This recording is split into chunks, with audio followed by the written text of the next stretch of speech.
नमस्कार, मैं हूं सत्यपाल और आप देख रहे हैं CWB हिंदी न्यूज।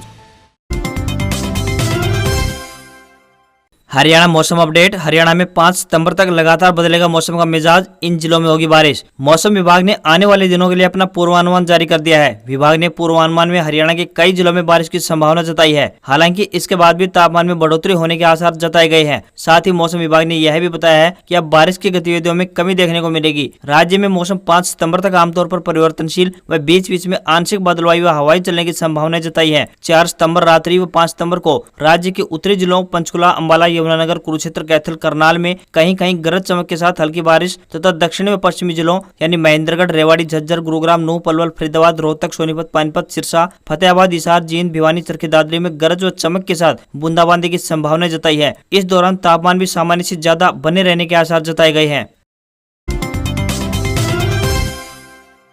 1178 क्लर्कों को राहत हटाने के आदेश पर हाईकोर्ट ने जारी रखी अंतरिम रोक, हरियाणा एसएससी को देना होगा जवाब। हरियाणा कर्मचारी चयन आयोग द्वारा साल 2019 में विज्ञापित क्लर्क के 4798 पदों की भर्ती का संशोधित रिजल्ट जारी करने के बाद 1178 क्लर्कों को हटाने के सरकार के आदेश पर अंतरिम जारी रोक रखते हुए हाईकोर्ट ने मामले की सुनवाई स्थगित कर दी। मामले की सुनवाई के दौरान आयोग की तरफ से इस मामले में अतिरिक्त हलफनामा दायर करने के लिए कुछ समय देने की मांग की गई। इस पर कोर्ट ने याचिकाकर्ताओं के हटाने पर रोक का अंतरिम आदेश जारी रखते हुए आयोग को जवाब देने का समय दे दिया है। सभी पक्षों को सुनने के बाद कोर्ट ने हटाने के सरकार के आदेश पर अंतरिम रोक लगाकर नियमों के तहत प्रभावित कर्मचारियों का पक्ष सुनकर आदेश पारित करने के लिए कहा है। हरियाणा में पीजीटी और टीजीटी के तबादलों के बाद अब जेबीटी शिक्षकों की बारी, तैयारी में जुटा शिक्षा विभाग। हरियाणा शिक्षा विभाग की ओर से ऑनलाइन तबादले की मुहिम के पहले चरण में पीजीटी और टीजीटी प्रिंसिपलों का तबादला किया जा चुका है। कोविड संक्रमण की लहरों के कारण भी इसमें देरी हुई, लेकिन तबादले की मुहिम के दूसरे चरण में अब जेबीटी को तैयार रहना होगा। शिक्षा विभाग की ओर से इसको लेकर होमवर्क पूरा कर लिया गया है। यहाँ पर गौरतलब रहे कि राज्य सरकार शिक्षा विभाग की ओर से लगभग 6 साल बाद तबादले किए गए हैं। ऑनलाइन तबादले का बटन दबने के बाद में शिक्षकों को 1 सप्ताह का वक्त दिया गया था। बड़ी संख्या में शिक्षकों ने पुराने स्टेशन से रिलीव होकर अपने नए स्टेशन ज्वाइन कर लिए हैं। अब जल्दी ही जेबीटी शिक्षकों की बारी है। जेबीटी शिक्षक भी अपने पुराने स्टेशनों के स्थान पर नए स्टेशन पास करेंगे। खास बात यह है कि जेबीटी शिक्षकों के तबादले की मुहिम में शिक्षा विभाग फूंक फूंक कर कदम उठा रहा है। खास बात यह है कि इसमें हाईकोर्ट के आदेशों को ध्यान में रखकर तबादले की मुहिम चलेगी। 7 और 8 को हरियाणा में केजरीवाल भगवंत मान के साथ हिसार से करेंगे मेक इन इंडिया नंबर 1 की लॉन्चिंग। देश को आजाद हुए 75 साल हो गए। इसमें अशिक्षा है, भूखमरी है, बेरोजगारी है, बीमारी का इलाज नहीं होता, किसान कर्ज के नीचे दबकर आत्महत्या कर रहे हैं। अरविंद केजरीवाल की सोच है हिंदुस्तान विश्व का नंबर 1 देश बने। ये बात आम आदमी पार्टी के प्रदेश प्रभारी और राज्यसभा सांसद सुशील गुप्ता ने कही। वे दिल्ली स्थित आम आदमी पार्टी के राष्ट्रीय कार्यालय में प्रेस वार्ता को संबोधित कर रहे थे। उन्होंने कहा कि 7 सितंबर को मेक इन इंडिया 1 के तहत दिल्ली के मुख्यमंत्री अरविंद केजरीवाल और पंजाब के मुख्यमंत्री श्री भगवंत मान हिसार पहुंच रहे हैं। इसके साथ 8 सितंबर को आदमपुर में तिरंगा यात्रा निकालकर जनसभा को संबोधित किया जाएगा। मेक इन इंडिया नंबर 1 के तहत पहला कार्यक्रम हिसार में होगा। पिछड़ा वर्ग ए को इसी पंचायत चुनाव में मिलेगा आरक्षण। हरियाणा के मुख्यमंत्री श्री मनोहर लाल ने कहा है कि जल्द ही पंचायती राज संस्थाओं के चुनाव करवाए जाएंगे। इन चुनाव में ही पिछड़ा वर्ग यानी ए के लिए पहली बार आरक्षण दिया जाएगा। अब यदि किसी गांव में मात्र 2% भी पिछड़ा वर्ग ए की आबादी है तो कम से कम एक पंचायत सदस्य जरूर बनेगा। मुख्यमंत्री गुरुवार को मंत्रिमंडल की बैठक के बाद पत्रकार वार्ता को संबोधित कर रहे थे। मुख्यमंत्री ने कहा कि राज्यपाल की मंजूरी के बाद अगले कुछ दिनों में इस आरक्षण से जुड़ी प्रक्रिया पूरी कर ली जाएगी। इसके बाद चुनाव आयोग को चुनाव करवाने के लिए लिखा जाएगा।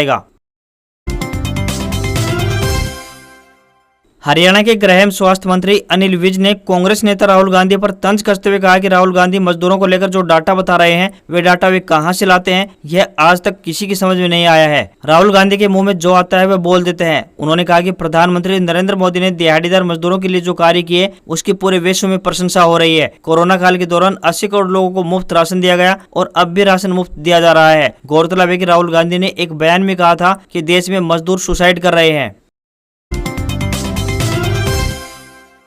सोशल मीडिया पर कोई हथियार संग फोटो अपलोड करे तो पुलिस को दे सूचना, लाइसेंस रद्द व जेल की कार्रवाई होगी। अब हर किसी के पास मोबाइल है, ऐसे में व्हाट्सएप, फेसबुक व ट्विटर आदि का प्रयोग भी करता है। ऐसे में कुछ लोग अपना रुतबा दिखाने के लिए हथियारों के साथ फोटो या फिर वीडियो अपलोड कर देते हैं, जिससे समाज पर बुरा असर पड़ रहा है। युवा ऐसी फोटो को देखकर यही करने की चाह भी रखते हैं, जिससे वे अपराध के दलदल में फंस जाते हैं। इंटरनेट मीडिया पर ऐसा करने वाले लोगों पर अब पुलिस शिकंजा कसने जा रही है। ऐसे में उम्मीद है कि ऐसा करने वालों पर मामला दर्ज होगा और जेल भी जाएंगे। इसके साथ आमजन से भी अपील की गई है, अगर कोई हथियार के साथ इंटरनेट मीडिया पर अपनी तस्वीरें अपलोड करने के बाद भय पैदा करने वाले संदेश पोस्ट करते हुए दिखाई देता है तो इसकी सूचना तुरंत पुलिस को दी जाए। सूचना वाले की पहचान गुप्त रखी जाएगी। ऐसा करने वालों के शस्त्र लाइसेंस रद्द कर दिए जाएंगे। साथ ही मामला दर्ज कर कानूनी कार्रवाई भी की जाएगी।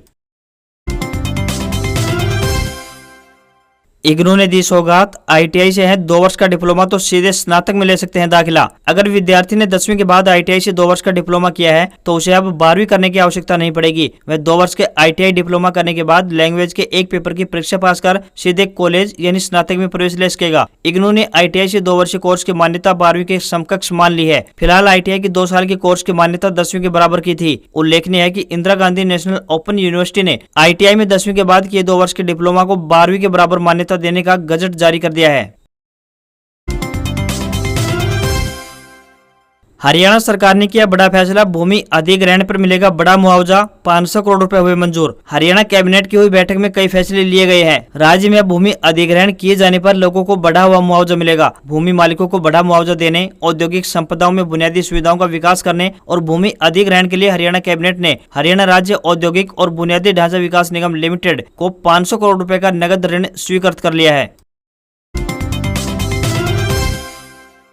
रेल पैसेंजर्स के लिए जरूरी खबर, अब टिकट कैंसिल कराने पर वापस होंगे सिर्फ इतने रुपए। यात्रियों की सुविधाओं के लिए भारतीय रेलवे कई प्रकार की सुविधाएं प्रदान कर रहा है। तत्काल ट्रेन टिकट से लेकर रेलवे टिकट कैंसिल करने तक रेलवे से सफर करने वालों को हर सुविधा दी जाती है। लेकिन यात्रियों को अक्सर ट्रेन टिकट कैंसिल से जुड़ी कंफ्यूजन बनी रहती है कि इसका शुल्क कितना कटेगा। इससे जुड़ा एक नया अपडेट सामने आया है। वित्त मंत्रालय द्वारा जारी किए गए सर्कुलर में कहा गया है कि कंफर्म ट्रेन टिकट रद्द करने पर अब 5% का माल और सेवा कर यानी GST लगेगा।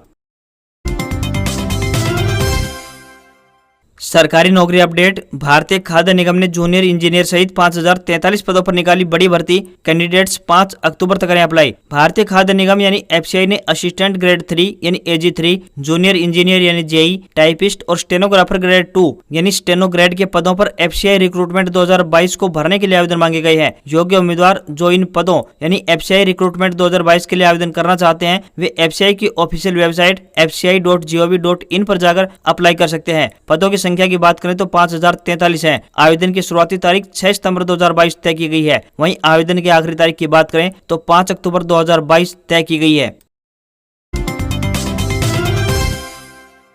सुप्रीम कोर्ट में कश्मीरी पंडितों के पुनर्वास याचिका पर सुनवाई। NGO की मांग, नरसंहार की SIT जांच हो, घाटी छोड़ चुके लोगों की जनगणना करवाई सरकार। सुप्रीम कोर्ट में शुक्रवार को घाटी में कश्मीरी हिंदुओं और सिखों के पुनर्वास की मांग वाली याचिका पर सुनवाई होगी। यह जनहित याचिका एक NGO की ओर से दायर की गई है। इसमें 1990 में हुए नरसंहार की SIT जाँच और घाटी छोड़ चुके पंडितों की जनगणना करवाने की भी मांग की गई है। जस्टिस BR गवाई और जस्टिस CT रवि कुमार की बेंच इस पर सुनवाई करेगी। इसमें कहा गया है कि एक विशेष जाँच दल यानी SIT का गठन किया जाए और साल 1989 से लेकर 2003 तक जम्मू कश्मीर में हिंदुओं और सिखों के नरसंहार में शामिल और उनकी सहायता करने वाले और उकसाने वाले अपराधियों की पहचान की जाए। साथ ही SIT की रिपोर्ट के आधार पर आरोपियों पर मुकदमा चलाने का निर्देश दिया जाए। इसमें हाल ही के महीनों में कश्मीर घाटी में मारे गए कश्मीरी पंडितों की हत्या की जांच की भी मांग की गई है।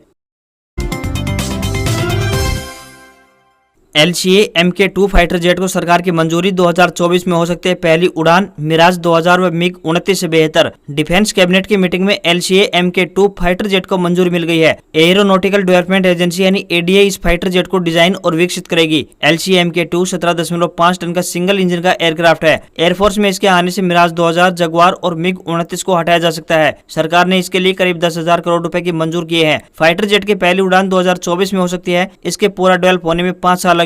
2027 तक इसका पूरी तरह से उत्पादन शुरू हो जाएगा। खास बात यह है कि इसमें 2 क्रू मेंबर बैठ सकते हैं। फाइटर जेट की लंबाई की बात करें तो करीब 40 फीट होगी। यह 6500 किलोग्राम का वेट का वजन उठाने में सक्षम होगा। इसकी स्पीड 2385 किलोमीटर प्रति घंटा होगी। इसके उड़ान की रेंज 2500 किलोमीटर है। यह अधिकतम 56,758 फीट तक की ऊंचाई तक उड़ सकता है। इसमें 13 अलग अलग हथियार ले जाए जा सकते हैं। भारत से मदद मांगेगा पाकिस्तान, सब्जियां और अनाज इंपोर्ट कर सकती है शाहबाज सरकार। मोदी ने बाढ़ से हालात पर जताया था दुख। पाकिस्तान में बाढ़ से अब तक 1140 लोगों की मौत हो चुकी है। देश के 3 राज्य सिंध, खैबर पख्तूनख्वा और बलूचिस्तान में बाढ़ और लैंडस्लाइड्स ने भारी तबाही मचाई है। इंटरनेशनल हेल्प एजेंसी ने अब शाहबाज शरीफ सरकार से कहा है कि इस मुश्किल वक्त में भारत से सब्जियां और बेहद जरूरी फूड आइटम्स इम्पोर्ट किए जाएं। खास बात यह है कि पाकिस्तान के फाइनेंस मिनिस्टर मिफ्ता इस्माइल ने भी संकेत दिए हैं कि भारत से ट्रेड बहाल किया जा सकता है। दूसरी तरफ भारत सरकार ने इस मामले में अब तक किसी तरह का रिएक्शन नहीं दिया। कुछ मीडिया रिपोर्ट्स में कहा गया है कि भारत सरकार मानवीय आधार पर पाकिस्तान की मदद जरूर कर सकती है। पाकिस्तान में करीब 3 करोड़ 30 लाख लोग बेघर हो चुके हैं। जियो लाएगा वर्चुअल पीसी और एयर फाइबर। जियो क्लाउड पीसी महंगे लैपटॉप और डेस्कटॉप के खर्च को कम कर देगा। एयर फाइबर से मिलेगी ब्रॉडबैंड जैसी स्पीड। 45वीं एजीएम के दौरान रिलायंस ने जियो क्लाउड पीसी लॉन्च किया है। यह वर्चुअल पीसी है जिसे जियो ट्रू 5G का इस्तेमाल करके क्लाउड में होस्ट किया जाता है। इस डिवाइस के बारे में दावा किया जा रहा है कि यह हर बिजनेस और घरों में किफायती दरों पर लैपटॉप को पावर देता है। एजीएम ने कंपनी ने अपनी नई सर्विस जियो एयर फाइबर के बारे में भी बताया है। जियो एयर फाइबर काफी हद तक जियो 5 की तरह ही काम करेगी, लेकिन इसमें बेहतर इंटरनेट स्पीड मिलेगी। दूसरी ओर जियो क्लाउड पीसी आपके महंगे लैपटॉप और डेस्कटॉप खरीदने के खर्च को कम कर देगा। कंपनी ने कहा है कि दिसंबर 2023 तक वो भारत के सभी शहरों में 5G कनेक्टिविटी पहुंचा देगी। आज खबरों बस इतना ही। देखते रहिए CWB हिंदी न्यूज। नमस्कार।